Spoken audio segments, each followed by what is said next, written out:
Hi friends, welcome to our channel Hamara Safar. ఇంట్లో చిన్నపిల్లలు ఉన్నారా?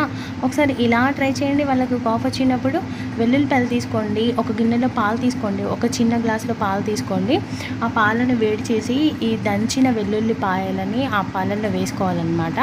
వేసుకున్న తర్వాత ఒక 10 మినిట్స్ మరిగించాలి. ఒక 10 మినిట్స్ మరిగించిన తర్వాత చాలా మీగడ పైకి వచ్చేలాగా మరిగించాలి. ఆ మరిగించిన పాలని చిన్న గ్లాసులో తీసుకోండి, పిల్లలకి తాగించండి. 1 అవర్లో కాఫ్ తగ్గిపోతుంది. లైక్ చేయండి, షేర్ చేయండి.